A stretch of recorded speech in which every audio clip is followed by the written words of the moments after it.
Ryan Cole hated nothing more than wasting time and energy. If you asked him, those were the two things this station loved, burning through like cheap fuel. Right now, he was lying on his back under a patrol fighter, head tilted at an uncomfortable angle, fixing what the flight logs insisted was a propulsion imbalance. He had already run 3 diagnostics on the thing, and every single one had come back clean. The ship was fine. Someone somewhere had panicked at a vibration they didn't understand, filed a report, and now he was stepped down here. Making sure the universe knew it wasn't his fault when this fighter flew like a brick next week, he slid out from under the engine housing, grease across his sleeve, and slapped the control panel closed with a little more force than necessary. His datapad chirped next to him, another automated diagnostic result flashing across the screen. Nominal readings. Again, Ryan sighed and muttered under his breath. A quiet string of insults aimed at pilots, their flight officers, and whatever. Genius had designed these old birds in the first place. Then he dropped his wrench on the cart and sat there, staring at the ceiling of the hangar like it had personally offended him. The rest of the maintenance crew was scattered through the bay, doing their own work, ignoring the way officers and cleaner. Uniforms passed through like they owned the place. That was hierarchy culture. The ones in stripes looked down at the ones in coveralls, and the ones in coveralls pretended it didn't bother them. Ryan had spent years trying to change that, submitting proposals, building prototypes, trying to improve things. And for years, the answer had been the same: rejection, dismissal, and sometimes straight-up laughter. It had taken him a long time to figure out something important. They weren't laughing at his work. They were laughing at him, Ryan. He turned his head at the voice. Sam Torres and the rest of the crew were heading his way, already peeling off gloves and tossing tools into boxes. Break time. Of course it was break time. Why else would any of them willingly approach him when he was in a mood like this? "You planning on skipping lunch again?" Sam asked, raising one eyebrow. "Probably," Ryan said, standing up and grabbing his datapad. "Unless you want me to. Chew on hydraulic fluid instead." Alvin, the youngest tech in the group, grinned. "You always forget to eat when you're elbows deep in one of these wrecks. Someone's got to keep you alive." Ryan wiped his hands with a rag and shrugged. "I forget when I'm doing real work. And this isn't real work. It's busy work. Patching scratches on a corpse and pretending it'll sprint like it used to. You're dramatic as hell." "Man," Sam said, nudging him toward the exit. "Come on. Cafeteria's already packed, and I'm not losing a seat because you feel like proving a point." The group laughed, small jokes traded as they walked toward the mess hall. Usually, Ryan would have jumped in, venting about how his latest upgrade petition got tossed in the recycle bin by some officer who couldn't spell engine efficiency. But today, he just smiled in this weird, distant way and let them talk. "You? Good, Ryan?" Alvin finally asked, his voice hesitant. "Like, you seem calm. And calm isn't really your thing." "Yeah," Ryan said, eyes on his datapad. "I'm good. Just done wasting my breath. That's all." Sam frowned, a trace of concern on her face. "Done arguing about the upgrades? You've been fighting for that since, what, year 2? "Yeah. I'm tired of shouting at walls," Ryan replied, sliding the datapad into his pocket. "No point anymore." The crew exchanged looks, silently communicating their confusion and unease. Ryan had always been stubborn, proud of it even. Seeing him give up, that was new. And it didn't feel right. By the time they reached the cafeteria and lined up for food, Ryan was almost cheerful.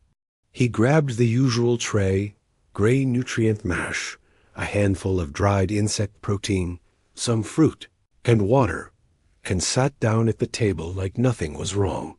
He even smiled when Alvin poked fun at the food, and Sam teased him about skipping meals earlier. But underneath that smile, Ryan's mind was somewhere else entirely, because while his friends thought he had finally stopped chasing impossible dreams, he had already moved past that. This wasn't giving up. It was a different kind of plan, one he'd been quietly building for months. Tonight, the hierarchy would remember his name, whether they wanted to or not. The convoy arrived like clockwork, engines humming through the docking bays with a precision that hierarchy officers liked to brag about in training speeches. Ryan watched from the edge of the maintenance deck, arms crossed, trying not to look. Too interested. That was the trick. Look bored, like this was just another day hauling cargo. Just another day checking for micrometeor damage and scrubbing engine residue. Meanwhile, his eyes traced every movement like a hunter sizing up prey. Standard freighters came first. Chunky ships that looked like someone glued shipping containers to rocket engines. Then came the escorts, patrol ships bristling with guns, the kind you never wanted pointed at you for long. And finally, the star of the show. It glided into the docking bay with an elegance that hierarchy engineers liked to pretend was utilitarian efficiency. But Ryan knew better. That ship was beautiful. Sleek lines, compact design, weapons recessed like claws ready to strike. By human standards, it was a frigate class, but hierarchy engineers had this obsession with cramming more into less space. No lounges, no luxury cabins, no wasted room at all. Just raw power and speed packed into a hull that probably had the turning radius of a fighter and the punch of a warship. Ryan had been waiting for this one for months. The hierarchy called it the Vigilance-class corvette, a name that made it sound boring, like it was built to babysit convoys. He knew better. That ship had cutting-edge propulsion, adaptive shielding, and a command interface locked behind layers of encryption he had spent sleepless nights studying. Because inside, it was something even better than the ship itself, something most people in this sector didn't even know existed. It's pretty, I'll give it that, Sam said, stepping up beside him with a ration bar already half-eaten. But you're staring at it like you want to marry it, Ryan smirked. Don't tempt me. Don't start, man. Last time you looked at something like that, you tried to rebuild it and nearly got court-martialed. And I was right. Ryan said, voice quiet but steady. That retrofit would have increased thrust-to-wake ratio by 20%. They just didn't like that a tech suggested it instead of some Academy golden boy. Sam chewed silently, glancing at him. You're really letting that one go, huh? I mean, it's been, 3 years since you pitched that? Usually you'd still be writing angry notes on napkins about it. Yeah. I told you, Ryan said, eyes still locked on the Corvette as the docking clamps sealed in place. I'm done wasting my time. Sam gave him this long look, somewhere between suspicion and worry. Right, because you're just the picture of emotional detachment right now. He didn't answer. He couldn't, because if he did, Sam would. Hear the lie. He wasn't detached. He was laser-focused. For the past 6 months, Ryan had been using every chance, every bit of downtime, every overlooked detail to prepare. He'd created his own access points in the station systems. Nothing too obvious. Just little gaps nobody noticed, because nobody ever looked at technicians twice. He had learned the station's entire maintenance tunnel layout by memory, even the ones nobody had touched in years. And he'd embedded one tiny, seemingly harmless patch into the security AI, one that wouldn't even trigger until tonight. Hey, Cole, Alvin shouted from across the bay, waving them over. The boss says we're on cargo detail after lunch. Guess who gets to check 100 crates of whatever that is? Great, Ryan said with a smile that didn't reach his eyes. Just great.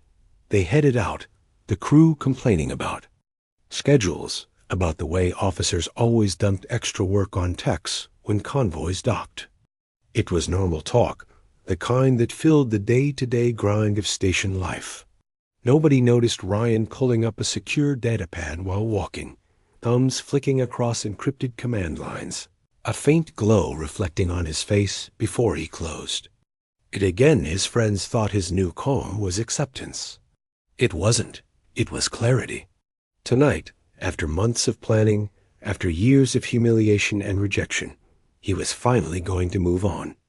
The hierarchy wanted him to shut up, to stop trying to be more than a cog in their perfect machine. Fine, he'd stop. But not before taking something they'd actually notice. The Corvette was his opening. And deep in the station vaults, locked, away behind more security than the command deck itself, was something even bigger, something the hierarchy had been quietly storing for reasons no one explained.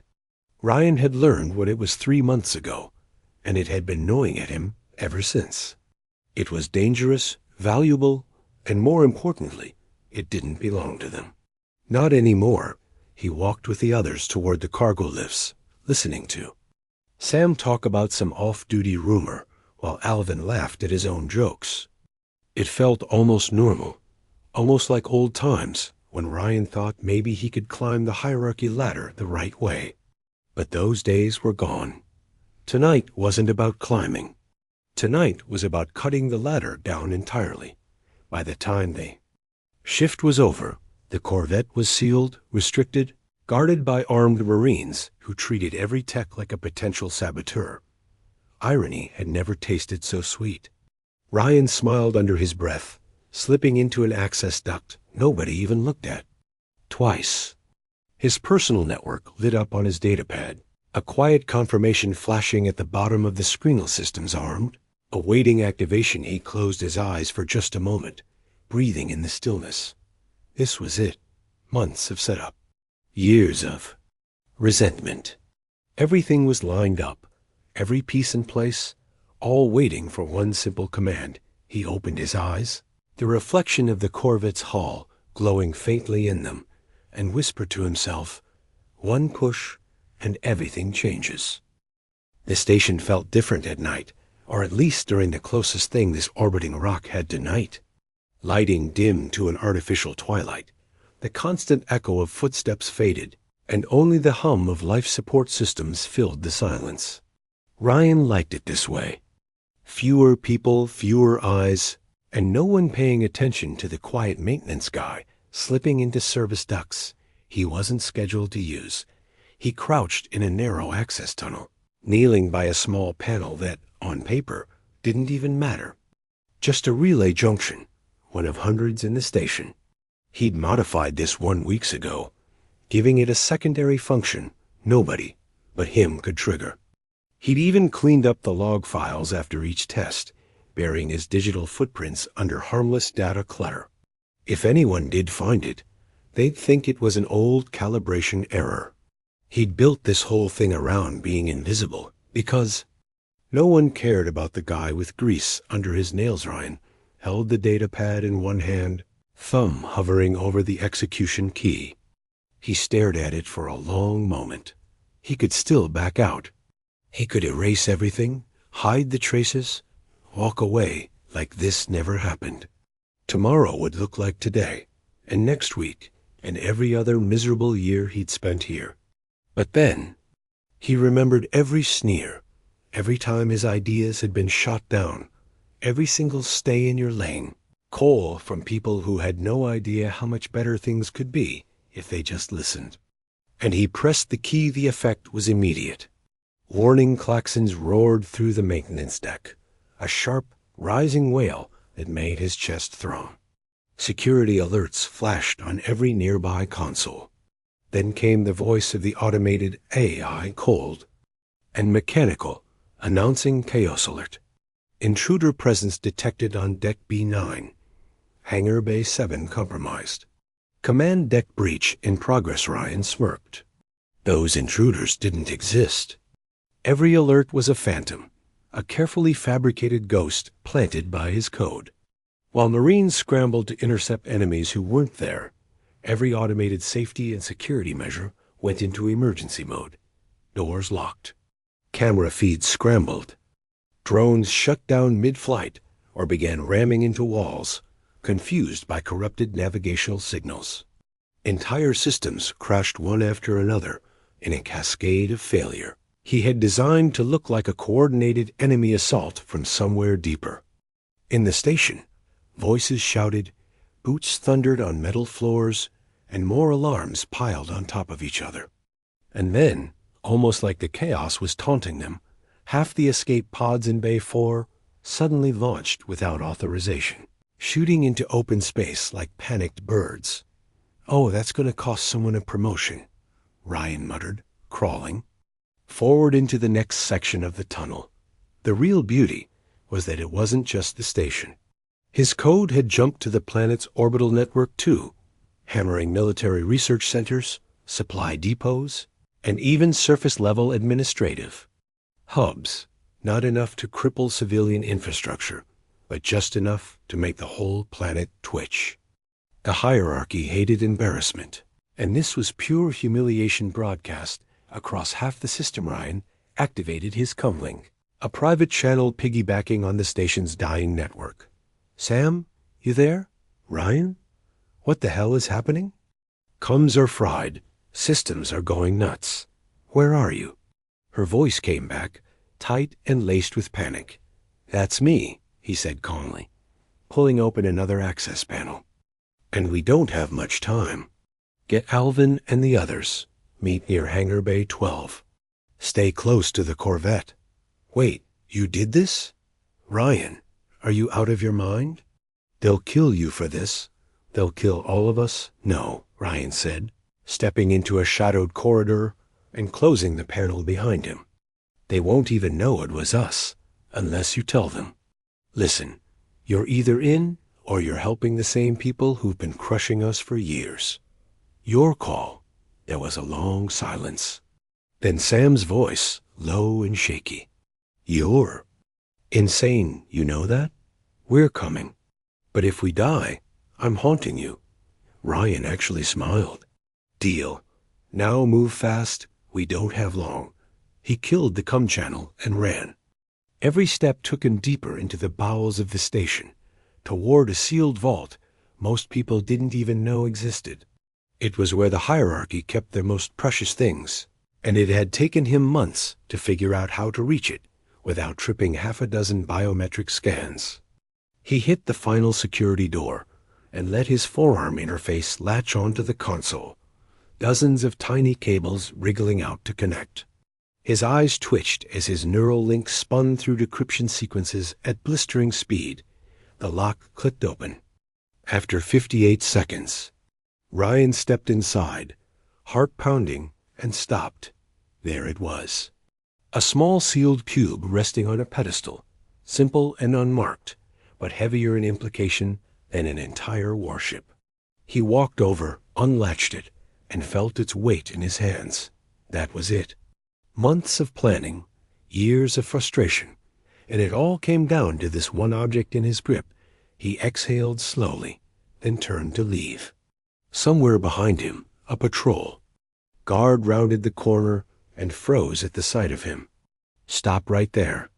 Ryan reacted without thinking, swinging his left hand up and slamming it against the guard's chest plate. An electric arc ripped through the air, the guard convulsing, before collapsing in a twitching heap. Alive, but out of the way. Ryan didn't even look back. He ran, vault in hand, toward the next step of the plan. Sam and Alvin were already waiting when Ryan reached the maintenance stairwell, 2 decks above the hangar. Both looked pale, eyes darting toward the red emergency lights flashing along the corridor. The whole station felt like it was shaking, under its own alarms. It was working even better than he'd planned. "Ryan, what the hell did you do?" Alvin asked, voice cracking as he adjusted the strap on his tool harness. "People think we're under attack. I just saw 3 Marines run past screaming about an intruder team with stealth gear. You said this was just, I don't know, distraction or something, not a full meltdown." Ryan set the sealed cube on the floor and stared at them both. "It's bigger than that now. The hierarchy? They'll never look at us the same again. Either you're in, or you can walk back. Out there, and pretend you never saw me. Pretend we never saw you? They'll interrogate everyone, Alvin said, his voice going up an octave. Do you even understand what they'll do when they find out someone jammed their security network? You've basically declared war on. Alvin, shut up, Sam snapped, her face tight, eyes locked on Ryan. You said you wanted out, didn't you? No more getting pushed aside. No more running repairs for people who don't even bother learning our names. Well, this is what out looks like. You in or not? Alvin swallowed hard. He looked from Sam to Ryan, then at the cube. This is insane. This is suicide. Probably, Ryan admitted. But it's better than another 20 years of scraping someone else's boots. Sam's lips curled into a grim smile. I'm in. Someone has to make sure you don't die in the first 5 minutes. Alvin groaned and slapped a hand over his face. God, I hate you both. Fine, I'm in. But if we survive this, I'm taking your beer rations for a month. Ryan picked up the cube and nodded toward the corridor. Fair trade. Come on. Hangar Bay 12's this way. They moved fast, slipping through half-lit passages while the station descended into total confusion. Security patrols stormed by, barking orders about sealing off decks and reinforcing command control, completely blind to the fact that their attacker was right under their noses. The chaos had hit the planet's grid too. Ryan could hear faint chatter over his neural link. Planetary security calling for system-wide disconnection to stop the spread of whatever had been uploaded. When they reached the hangar access, 2 guards blocked the door, rifles slung and helmets on. Sam froze. Well, that's a problem. Ryan stepped forward, cube in one hand, datapad in the other. Or not? Cover me. The guard stiffened, one raising a hand. Stop right there. This area's restricted during security lockdown, Ryan flicked his wrist, sending a command through the pad. For a moment, the lights flickered, the guard's helmet HUDs glitching with static. He closed the distance fast, jamming his left hand against the first guard's chest plate and discharging a sharp electric shock. The second reached for his rifle, but Sam swung a heavy wrench into the side of his helmet with a clang that sent him sprawling. Alvin just stared in shock. Holy hell, Ryan, that was actually impressive, Sam said, breathing hard. Save the applause for later. Come on, Ryan said, keying open the hangar doors. Inside, the Corvette sat on. Its landing struts, sleek and untouched, like it was waiting just for them. Ryan's chest tightened. This was it. The ship he'd been dreaming about for months. The one they said no tech like him would ever get near. Now it was about to be his. Tell me you actually know how to fly this thing. Alvin muttered as they ran up the ramp. Better than the people who built it, Ryan shot back, throwing himself into the pilot's chair. His fingers flew over the console, bypassing safeties and cracking the lockouts he'd studied for weeks. The hum of the engines rose beneath them, smooth and powerful. Like a predator waking up outside, alarms screamed louder. The hangar doors started to close on override, someone upstairs realizing what was happening. Ryan gritted his teeth. Not today, he whispered, punching the thrusters to full power. The Corvette roared forward, slamming through the closing doors in a shower of sparks and tearing into open space. In moments, they were clear of the station, emergency broadcasts lighting up around them, hierarchy officers screaming into dead cums about a stolen prototype. Sam leaned back in her seat, wide-eyed. We actually did it. We actually stole a Corvette. Ryan didn't answer. His hands gripped the controls tighter, eyes on the stars ahead, because this wasn't over, not even close. The hierarchy wasn't going to forget this. And he still had no idea if what he'd stolen from the vault was worth all of it. Strap in, he said quietly, eyes narrowing. We're about to find out, just how far we can run. The Corvette shuddered slightly as its FTL drive came online. Ryan watched the navigation panel flicker, green lights confirming the jump solution he had plotted hours ago, just in case things ever went wrong on the station. He hadn't expected to use it so soon, but here they were, riding a stolen warship straight into uncertainty behind him. Sam tossed a toolkit against the wall and slid into the co-pilot's chair. Half the engineering panels are locked in military mode. You really think you can keep this thing running without a full crew? Ryan smirked, fingers dancing across the interface. We don't need a full crew. We just need enough to fly, fight, and not explode in the process. The rest we'll figure out later. Later, huh? Yeah, because we've got so much time to burn, Alvin said from the back, where he was strapping himself into a jump seat. Newsflash, Cole. We've got hierarchy patrols all over this sector. We won't even clear orbit before they... An alarm cut him off, the tactical display flashing red. Multiple ships had detached from the station, signatures burning toward them fast. Ryan clenched his jaw. Speak of the devil. Sam leaned over the console, scanning the data. 2 interceptors and a frigate. All hierarchy military tags. Alvin groaned.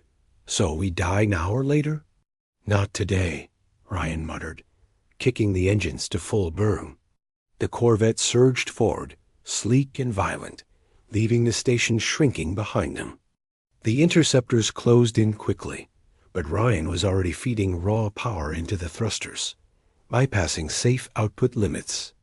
Hold on to something, this is gonna get messy. The Corvette rolled hard to starboard, skimming the edge of a debris field from some long-forgotten battle. Chunks of frozen metal and old ship husks floated like jagged tombstones, perfect for hiding or dying in. The interceptors fired, streaks of energy whipping past their hull. Ryan banked again, slamming the Corvette into a narrow gap between 2 fractured hull plates. Alarms screaming in protest as metal scraped past their shields. We're gonna die. We're gonna die. We're gonna... Alvin chanted until Sam slapped the side of his helmet. Shut up and let him fly. She barked, clutching her seat. Ryan gritted his teeth and slammed the jump command. The Corvette's drive spooled, whining like a beast ready to tear itself apart, before launching them into the white-blue swirl of faster-than-light travel. For one long second, everything went weightless. Then it was quiet. The interceptors were gone. The frigate was gone. Odilon Station was light years behind them. No one spoke for a moment. Just the soft hum of the engines and the thrum of adrenaline in their ears. Finally, Sam exhaled and leaned back. So, we're alive. For now, Alvin rubbed his face. Yeah, but for how long? Hierarchy's gonna put a bounty on us so high, people will hunt us just to pay off their student loans. Ryan didn't answer right away. He set the sealed cube on the console in front of him, fingers brushing over its surface. That depends on what's inside this. Sam's eyes narrowed. You still haven't told us what that is, because I don't know yet, Ryan admitted, turning the cube slightly. But whatever it is, they locked it behind 6 layers of security and hid it in a vault no one's supposed to know exists. That means it's valuable and dangerous. Alvin groaned. Oh, great. So we risked our lives stealing something. You don't even understand. Ryan smiled faintly, a tired, almost reckless look in his eyes. Welcome to freedom. Sam stared at the cube for a long moment, then back at Ryan. You're not planning to open it while we're still on the run, are you? Of course not, he said. I'm planning to open it when we're safe enough to breathe.